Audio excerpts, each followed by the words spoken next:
I'm now going to demonstrate how you safely assemble the MoLift Smart.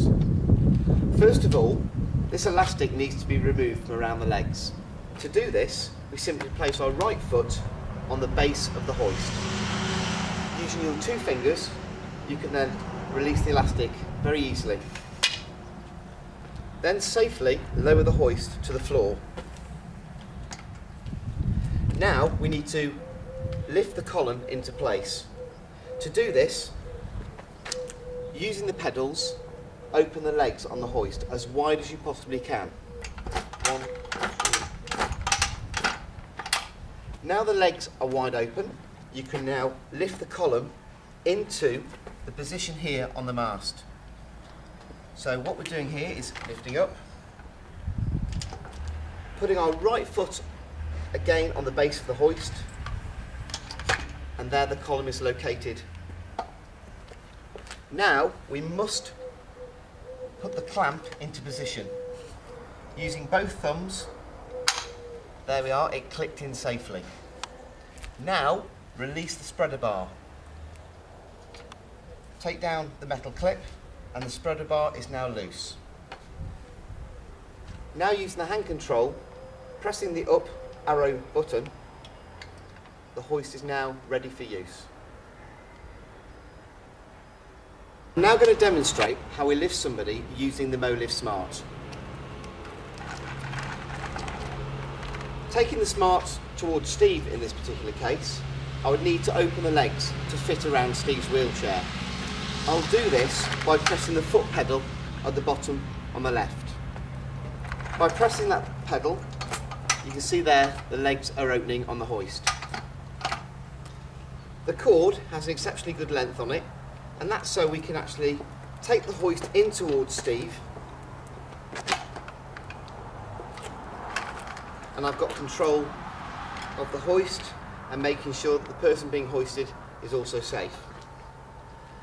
Using this particular sling, which is a MoLift sling, but other slings can be used on the MoLift Smart that have the loop type mechanism, I'll connect up the sling onto each point of the spreader bar.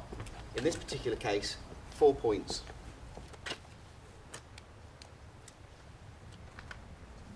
You can see how I've not put the spreader bar directly in front of Steve's face.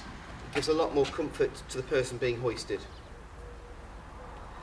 Always ensure that the wheelchair or the chair that you're hoisting from or the bed has the brakes fixed on, but never put the brakes on the hoist when you're hoisting.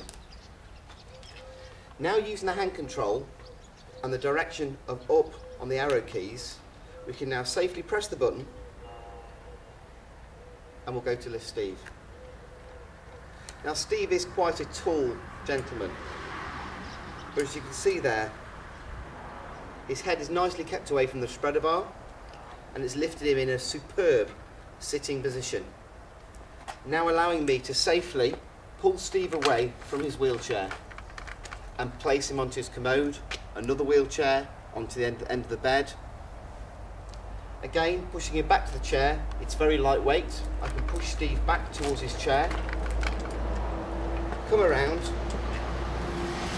ensure that Steve's chair is central and lower Steve back into his chair. Always ensure that the spreader bar is away from the person's face when you're hoisting them. And as you can see, now I've lowered Steve, and I'll just disconnect the sling. You can now see there is no need to position Steve in his chair because he's nicely sat in his chair. One of the safety points on the MoLift Smart. I'm going to demonstrate the emergency lowering, of which there are 2 mechanisms, and I'm also going to demonstrate the emergency stop. Firstly, we've got the emergency manual lowering device here, of which I'm going to lower Steve down. As you can see, I've hoisted Steve from his wheelchair. Unbeknown to me, the battery has now run out. I need to ensure that I can lower Steve into his wheelchair. So by using this emergency mechanism here, if I lift this up, you can see how it slowly goes to lower Steve down back into his wheelchair. So that is the manual emergency lowering. If I take Steve back up there, There's also another lowering device. The other lowering device can be used by using the nib of a pen or a sharp object. And what we can do here is by putting the nib of the pen into the emergency release button here, you'll see that it'll, using power, lower Steve back into his chair.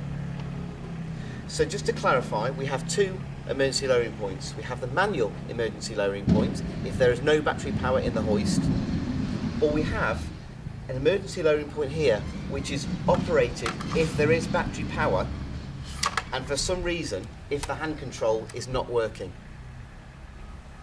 We also have the emergency stop here, and as you can see with the emergency stop, what that does, it operates on a traffic light system. We can see the green band on the emergency stop. If I press that in, the green band is not visible, and the hoist can now not be operated. People often press the emergency stop in on the hoist when the hoist is in its folded position to stop other people, grandchildren, children messing with the hoist. Simply twist the red button, and as you can see, the green band is now on show. I'm going to demonstrate how we disassemble the MoLift Smart. Using the hand control, I'm going to lower the spreader bar down to fold. First, I must point out the height from the floor is 1.65 metres. The MoLift Smart has a superb lifting height. I'm now going to lower the spreader bar.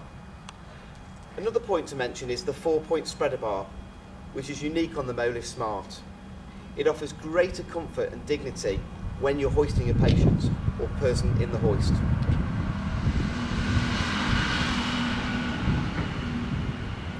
Now, we're going to fold the spreader bar down, and what we must do is secure the spreader bar into this clamp here, like so. So the spreader bar now, if I push, cannot be moved. Again, if we come round to the back of the hoist, using our thumbs, we now release the clamp at the back of the hoist, making the column movable.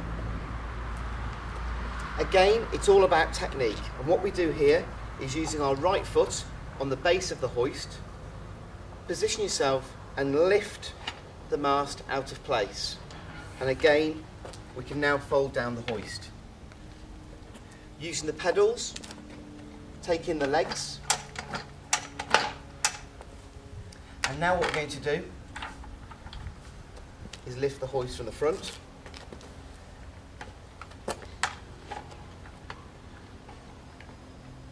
If we now put our feet on the base of the hoist and bring the elastic round, that is the MoLift Smart